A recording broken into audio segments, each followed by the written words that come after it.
All right, I'm back for Dusty S's ongoing coverage of Fragadelphia X Tap 2. I'm here with Emmalee of Blue Otter Karma, following the end of their run here in Philadelphia. So to start, unfortunate end to the run here once again with a 0-2 exit.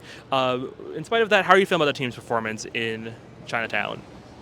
To be honest, I'm very, very disappointed. We worked really hard and it didn't show at this event, and we came all the way over here with disappointing results. So I have to be brutally honest, I'm not proud of how we played at all, and we just need to do better. And what do you think that came down to? Was it a lack of land experience for some of the younger players? Was it preparation? What's the contributing factor to those two, close losses to exit the group stage? Unfortunately, there's a lot of things out of our control. For instance, the first day, our computers were having really bad FPS drops. During really crucial rounds, we were lagging out. So it's just kind of unfortunate technical issues. Nothing against Frag, it's just stuff that was difficult to control. So that really messed up whatever momentum that we had, and just lagging out during certain situations was just not easy to go back on. So in that sense, do you think it comes down more down to like externalities, or is there anything we can look for the team to improve? I think it's just probably a mixture of both. One, you need more experience coming to lands and being able to control your mentality of, I can't control these things, let's mentally reset and focus on things that we can control. And then within our teamwork, just individually, we just have to win our 1v1s. Speaking of the young players as maybe a factor, that inexperience, the team actually did recently bring in Bunny to replace Art Star. She stepped down from the squad. What can you tell me about her as someone who's a relative newcomer to the Impact scene? Bunny brings a lot in terms of her knowledge. She knows a lot of the analytics side of gaming and being able to read teams in that sense. So that's nice too. We miss Artstar because she had this really vibrant energy, but Anna Bunny has been a really good addition to the team. It just felt like our chemistry kicked off really early.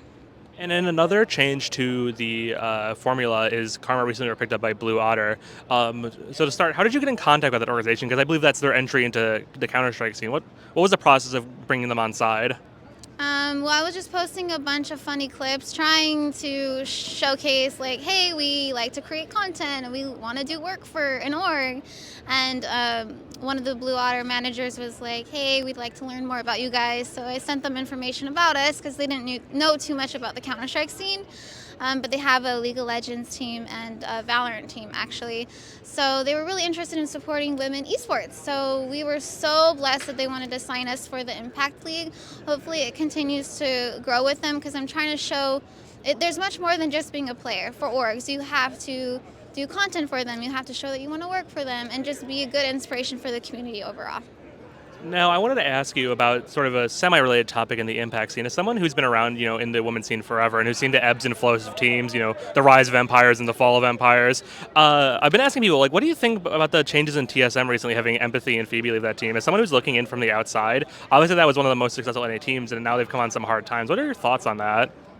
It was definitely a shock. I thought they were doing well as a team, but as my experience over the years, I know that there's a lot that goes on within the team that people don't know about. So sometimes the chemistry just doesn't work out within players that we don't know as outsiders. So maybe something was going on and that's what happened, and that's okay. If you don't enjoy playing and coming on every day, then don't.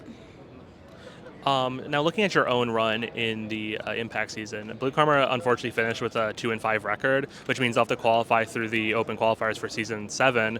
What do you think went wrong this season for the squad? A lot went wrong this season.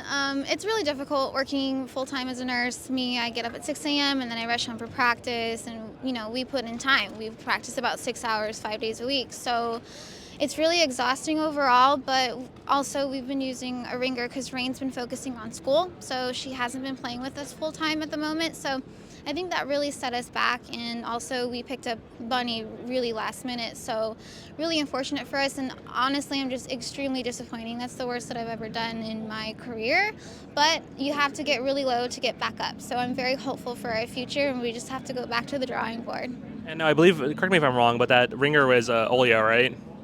Or am I completely off base? Well, we're considering Rain as a ringer because she's focusing on school full-time at the moment and work, so she didn't practice with us full-time with the rest of the team. So with Rain, Rain being the ringer, do we think we'll see her back in the squad next season, or is the focus going to continue in 2025 being school and work for her, and Olio is going to be more of like a starter? I think you're a little mixed up. Oh yeah.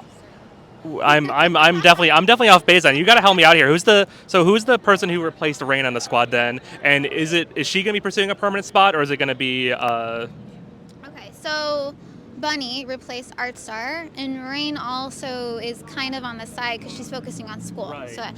So we have to figure out what we want to do in the future. For Rain, I know she's playing with her Canadian team at IESF, so she's still kind of in, but time will tell what we're going to do, but changes will be made. Okay, I see what's going on here. So Rain did finish the season with you all, but at the same time she's kind of like in between two worlds right now. Yeah. Okay, there we go. Now, because of the result in season 6, you're gonna have to go through the open qualifiers. Traditionally, open qualifiers for the NA Impact scene pretty easy. Usually, maybe you have like 5 teams sign up. Any worries about making it back into the league? No worries at all. I think pressure is a privilege, so that type of pressure is actually amplifies the way that we play. And it's nice to earn something rather than being re-invited back. So when we earn the slot, it just feels a lot better. So I'm confident that we'll qualify next season.